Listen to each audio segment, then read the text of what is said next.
Bro, Bang, hari ini kan tanggal 3 Maret ini agendanya Nikmir panggilan ke Polda ya atas kasus Riza Gladys. Nah, ini menurut Abang kan Nikmir ini nggak hadir, apakah ini termasuk obstruction of justice, Bang?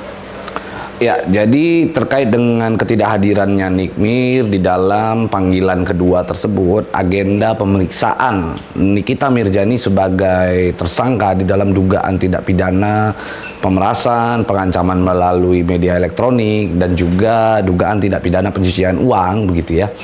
Ya, sangat disayangkan ketika Nikmir akhirnya tidak hadir di dalam jadwal pemeriksaan tersebut untuk kedua kalinya. Artinya bisa kita simpulkan sebagai upaya mangkir di dalam pemeriksaan tersebut. Terlepas dari alasan apa yang disampaikan oleh Nikmir, tidak ada alasan pembenar ketika seseorang sudah menjadi tersangka atas dugaan suatu tindak pidana, tapi dia tidak memenuhi panggilan. Kalau memang Nikmir akhirnya tidak hadir di dalam pemeriksaan tersebut, begitu. Apapun ceritanya, ketika orang dua kali tidak dipanggil, maka akan kemungkinan Nikmir dapat dilakukan upaya jemput paksa. Artinya penjemputan paksa atau penangkapan yang dilakukan oleh pihak penyidik nantinya terhadap Nikmir. Itu yang sebenarnya kami sayangkan, begitu ya. Justru terlepas benar apa tidaknya laporan tersebut, dugaan tersebut, apakah upaya-upaya hukum yang dilakukan oleh tindak kepolisian tersebut sudah tepat atau belum, ya harusnya untuk menghormati hukum yang ada di Indonesia saat ini, untuk menghormati penegakan hukum, maka seseorang yang dipanggil harusnya wajib untuk datang, begitu ya, untuk menghindari hal-hal yang tidak diinginkan. Ditambah lagi sebenarnya masyarakat yang mendukung Nikita Mirzani saat ini semuanya menunggu gitu, bahwa Nikita Mirzani ini datang akan seperti apa. Apakah dia nanti datang, dia akan bisa menjawab semua pertanyaan. Apakah Nikita Mirzani benar-benar sama seperti apa yang diduga oleh atas pelaporan tersebut, begitu ya. Apakah itu hanyalah sebuah opini atau narasi yang memang dibuat oleh pelapor terhadap Nikita Mirzani. Ini kan harus dijelaskan secara gamblang, begitu ya. Teman-teman wartawan juga sudah banyak yang menunggu di Polda Metro Jaya, yang mana ingin agar Nikita Mirzani hadir untuk memberikan keterangan persnya, begitu.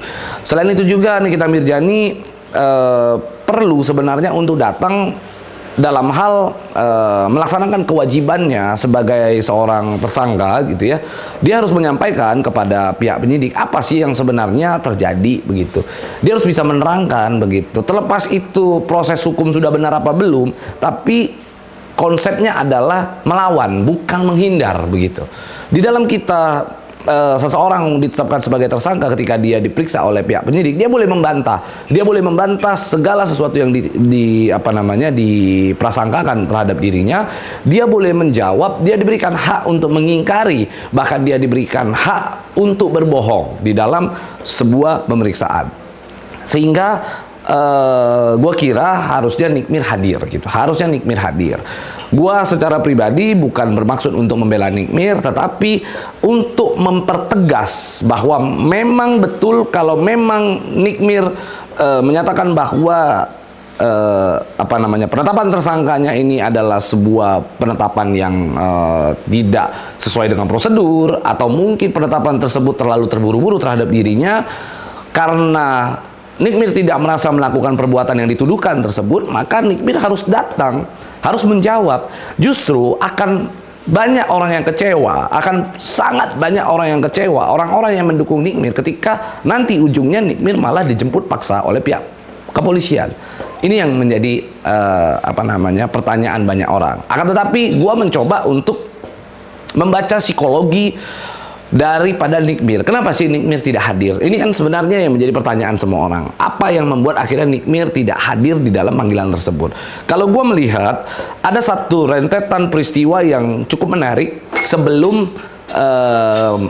tanggal 3, sebelum hari ini terjadi, gitu. Sebelum Nikmir, satu hari sebelum Nikmir dijadwalkan pemanggilannya di dalam Polda Metro, gitu ya.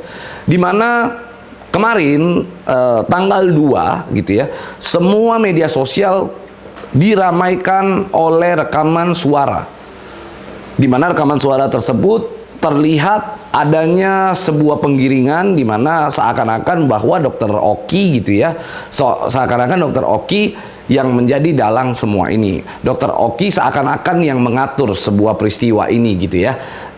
Ini adalah dugaan yang mana yang dibangun secara opini, secara narasi ke ruang publik terkait dengan Dokter Oki begitu.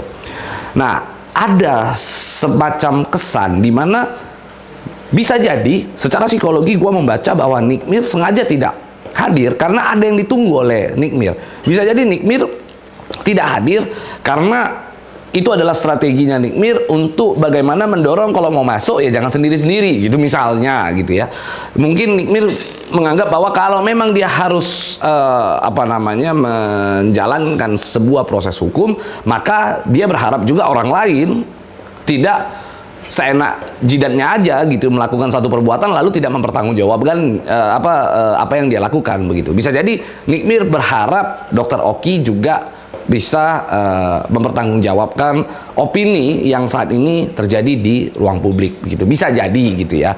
Terlepas dari kita selalu menjunjung tinggi asas praduga tak bersalah, apakah Dokter Oki sama seperti opini yang saat ini beredar di sosial media yang menyatakan bahwa Dokter Oki seakan-akan diduga sebagai dalang dari peristiwa tersebut? Ya ini kembali lagi terhadap penilaian masyarakat nanti, penilaian penyidik, apakah penyidik menganggap bahwa memang Dokter Oki diduga melakukan perbuatan itu di dalam rangkaian peristiwa.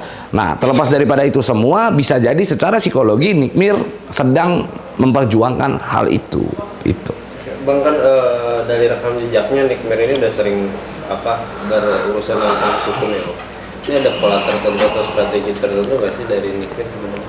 Nah, ini yang sebenarnya kita tidak paham. Apakah memang Nikmir ingin mengulang kejadian yang sebelumnya bahwa Nikmir tidak hadir di dalam sebuah panggilan lalu nanti ujuk-ujuk dijemput oleh pihak yang berwajib, kepolisian, lalu nanti akan ada drama kembali seperti teriak-teriak, lalu nangis-nangis di ruang publik. Apakah ada sebuah drama lagi? Ini hanya Nikmir yang mengetahui hal tersebut.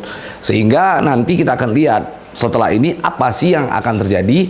Apakah Nikmir akan melakukan hal yang serupa? Apakah Nikmir tetap akan mangkir? Apakah penyidik Polda Metro Jaya akan melakukan penangkapan atau penjemputan paksa terhadap Nikmir? Atau jangan-jangan penyidik Polda Metro Jaya justru mengabaikan penjemputan paksa tersebut? Bahkan mungkin penyidik Polda Metro Jaya melakukan pengembangan kembali terhadap pihak-pihak yang mungkin harusnya ada di dalam satu rangkaian peristiwa dugaan tindak pidana pemerasan tersebut, begitu kan? Bisa jadi akan terjadi itu, tidak berharap agar Nikmir mengalami satu hal yang baik-baik saja. Kita berharap agar Nikmir tidak tidak menjadi satu anggapan bahwa Nikmir mangkir di dalam satu bentuk proses hukum. Jangan ada kesan seakan-akan bahwa Nikmir tidak menghormati proses hukum. Itu sih yang kita khawatirkan begitu. Bang, kan ada berita beredar ya bahwa ada dugaan bahwa uang dari dugaan pemerasan ini itu ada ke rekening PT, Bang. Ya. Developer itu gimana, Bang? Ya, kalau memang ada uang yang memang masuk ke PT gitu ya, sebuah PT, lalu katanya itu adalah developer gitu ya, ini kata publik ya, kita nggak tahu bagaimana ceritanya. Tapi kalau memang uang yang dimaksud adalah objek yang diperkarakan di dalam kasus tersebut, maka harusnya PT ya harus diperiksa. Pemegang rekening tersebut ya tetap juga harus diperiksa terlebih dahulu, atau mungkin bisa rekening tersebut diblokir gitu ya, dilakukan blokir, penyidik mengirimkan surat ke PPATK karena ada satu pasal di mana pasal tersebut merupakan tindak pidana pencucian uang, dugaan tindak pidana pencucian uang yang dilekatkan di dalam laporan kepolisian penetapan tersangka terhadap Nikmir tersebut. Sehingga atas pasal tersebut harusnya penyidik bisa mengirimkan surat kepada PPATK di mana PPATK nanti melakukan pemblokiran terhadap rekening bank tersebut. Dan uang tersebut kita lihat masih adakah? Kalau memang masih ada, bisa disita oleh penyidik, disita, dan mungkin nanti jika terjadi rilis preskon misalnya oleh pihak humas dari Polda Metro Jaya, mungkin bisa di display gitu ya, di expose di media bahwa ini loh uang yang menjadi barang bukti di dalam kasus tersebut begitu. Jadi pihak-pihak yang memang mendapatkan transferan uang dari bisa kita katakan dugaan objek atas kasus tersebut, maka rekeningnya harus dan wajib untuk diblokir.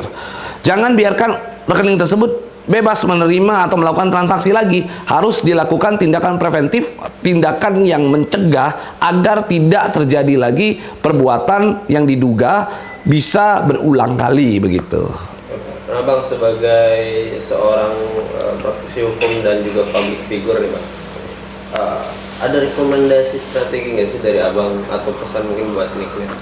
Kalau gue sih ingin menyampaikan ke Nikmir sebagai sesama orang tua gitu ya, Nikmir juga sebagai seorang wanita, gue respect sebenarnya dengan Nikmir. Harusnya Nikmir ya udahlah tegak lurus saja. Kalau memang takdir berkata demikian, maka Nikmir ya hadir lalu sampaikan saja segamblang mungkin, menjadikan hal tersebut sebagai fakta, bahkan sampaikan kepada seluruh media sebenarnya apa yang terjadi.